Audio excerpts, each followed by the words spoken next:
Hey everybody, Jillian here. Welcome back to my channel for a new Heritage Scrapbook process video. I missed you guys last week. I decided to take some time off. We had some revival services at our church and just wanted to take a break from scrapbooking and observe Good Friday and celebrate Easter with my family. So now I'm back and I'm ready to jump back in. So today I'm going to be scrapbooking about my grandfather, and I pulled out a few things that I thought I might use.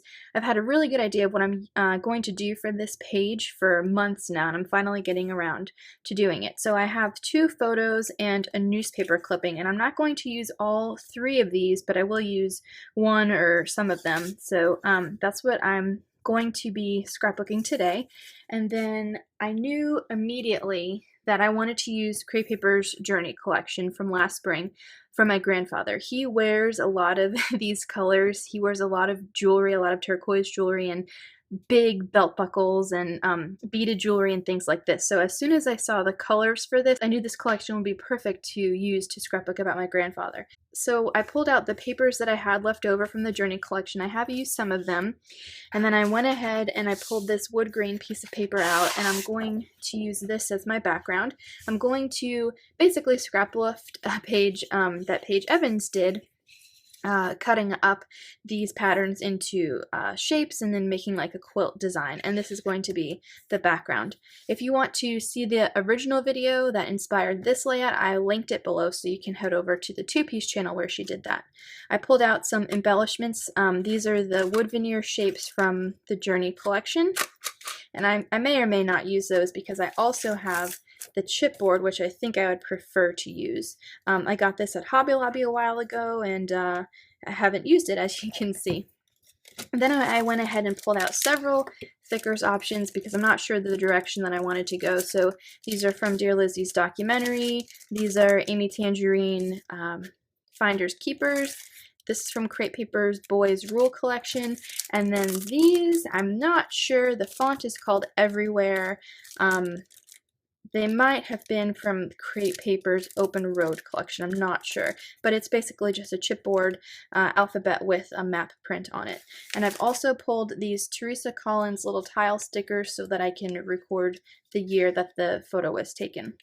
So that's it, so let's go ahead and get started. Before we start, I wanted to show you guys the original layout that Paige Evans did. She actually used the exact same wood grain background paper. It's from Crepe Paper's Close Knit collection, and she cut it out and put it on a different piece of pattern paper. The first thing I'm going to do is trim 3 inches off of this piece of paper to cut it down to a 9 by 12 size, and then I'm going to take each piece of these pattern papers and cut them into 1-inch squares.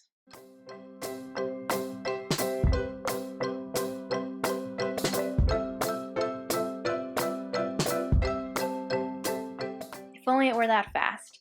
This will be much easier to do with a 1-inch square punch, but I told myself as long as I have a paper trimmer, it's not worth the investment to buy a punch when I can just trim it on the trimmer. Next, what I'm going to do is bunch maybe 3 or 4 squares together and then cut them down the middle to form triangles. Then I'm going to batch glue these down, if that makes any sense. I'm just basically putting the tape runner on several pieces at a time so that I don't have to, in between each triangle, like run tape across each one. And then what I'm also doing, and Paige explains this way better in her video, is I'm putting the shapes down and then using another triangle as like a spacer to get them spaced evenly. You should just watch her video because she's much better at explaining this. I actually had to refer to it several times during the creation of this layout, so there was a lot of starting and stopping to make sure that I had things placed correctly. And I would just like to preface this by saying to all of you quilters out there, this is an abomination of your hobby. There is a reason that I don't sew, that I will never quilt, and it's because I just don't care to take the time to make sure things are perfect and precise, and so I probably won't do this again for a while because it took so long, but it was fun while I made it, but it just took too long for me, and you do have to like take some time to make sure that it's not wonky and crooked, otherwise it's just going to look silly. So what I am doing though is being careful to make sure there are no similar patterns near each other. So I want to disperse the red and the teal and the yellow and those kinds of colors that are going to catch your eye. I want to move those around the page so they're not concentrated in one area. There was also a lot of sticking down and then peeling back up when I realized that things were in the wrong place, and then I had to stop and say, wait, this doesn't look right, and then I had to refer back to the original layout. So it did take a little more time than usual. So while you guys are watching me put these down, I want to go ahead and just answer a question that I've been getting a few times now about how I'm setting these heritage albums up. So there are two albums, one for my side of the family and one for my husband's side of the family. I created a trailer before starting this series, so if you guys want to check that out, it's in the Heritage Scrapbook playlist, and that's kind of the reason why I started this project. But I'm setting them up with one album for my side of the family and one for my husband's side of the family. And then I figured this out as I was going along. I did not start with this kind of formula in mind. Lest you think that I'm way more organized than I actually am. So what I realized as I was creating pages was I had a page for each couple. So let's say my mom and dad, and then I had a page for my mom and then my dad, so each individual page. And then I had a page for each nuclear family. So my dad, my mom, me, and my sister. And that's kind of how I worked, or how I am creating the album so that every branch of the tree is well represented in the book. So aside from that, that's kind of like the base. And then if I discover any interesting stories or have some memorabilia that I want to show off, like newspaper clippings or something, then I'm going to make an additional page to feature that story. And then I'm including some documents here and there, like naturalization papers, passenger lists, draft registration cards, things like that are of interest. I have napkins from my in-laws' wedding in 1965. So just things like that I'm going to incorporate as I'm creating these albums. Here's where I'm stopping with the pattern paper, and the top left corner is bothering me a little bit because that's not what it's supposed to look like, but I'm going to go back and address that. But first I wanted to pick the picture that I was going to use for this layout. I decided to go with this one because there's a matching photo of my grandmother that I've already created a page for, and I'm going to go ahead and pull out the album to that page to see exactly when the photo was taken so that I can reference the correct date on this layout. I like to put the date on each page so that you can see at a glance when the photo was taken.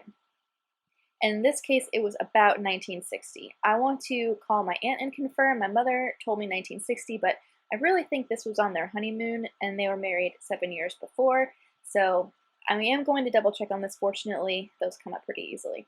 So next, I'm assessing my thickers options for a title, and I really wanted to use these cork thickers, and then I realized I ran out of P's. I didn't manage to use any E's in the entire pack, but somehow I'm out of the letter P, which I thought was unusual.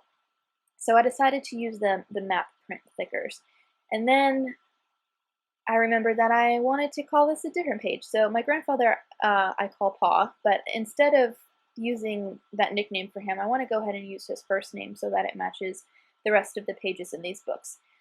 So I did have the correct letters in the cork thickers from Dear Lizzie, but once I put them on the page, they just were a little too heavy. So I ended up going back to the map print thickers and decided to spell out his first name with those. And I like the way that it looks, and it provides a little more interest than the cork.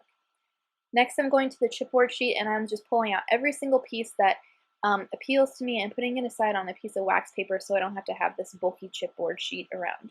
And then I'm going through the wood veneer pieces, but they seemed a little too cartoonish for this layout, more so than the chipboard, so I decided to forego them for this page. Now this photo is not an original, but it was reprinted in 1982. I'm still going to use photo corners for it because I don't feel like scanning it and then printing another picture, so that was kind of my workaround for my laziness. So I pretty easily decided that I want the title to be in the bottom right corner of the layout, and I'm going to include my journaling underneath that. It has some personal information, like facts that I want to keep private because he's still alive, and it's very informative. So I'm going to journal off camera. And then I went ahead and put the year 1960 above the photo on the left. Now I really, really want to use these feathers. They really appealed to me when I thought about making this layout. That's why I use the feathered pattern paper, but you really lose the effect on the pattern paper because it's all cut up. So I really wanted to find a way to make these chipboard pieces work. Unfortunately, that was not easy to do because they're so bulky, and there wasn't a way to make them organically fit. So while I'm figuring out how to do that, I addressed the top left corner of the quilt pattern there, and I decided that I want to put some more pattern paper up there. This is not the way it goes. Paige Evans started her pattern in the middle of the layout, and I kind of wanted mine off center so there was a little more white space. So I just kind of winged it. It doesn't look perfect, and that's okay with me because really the focus of this layout is the picture and the journaling, for me anyway. So I gave myself a pass on this. So then I went back to the chipboard and I thought about using the camera. It's a pretty universal motif, but it was just so bulky. And here I am peeling things up and going back and forth and really trying to make these feathers work. But like I said, it was not easy. So what I actually had to do was go to Pinterest and I searched crepe paper journey collection so that I could see, a bunch of layouts made with this collection. And not many of them use the feathers, but I did find some inspiration. Then I remembered that I had these puffy stickers also from the Journey collection, and that there are white feathers on here, and those would be much easier to use than the larger, more colorful ones. So I thought about creating a cluster of feathers underneath the photo because that's what a couple other people had done. They just created a cluster of them hanging down. But it didn't feel right to me, and I felt like it was detracting from the background design, so I decided not to go with this.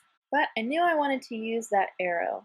So I ended up putting the white feathers in between that empty space between the title and the arrow, and then I put the compass on top of the feather to the left of the photo.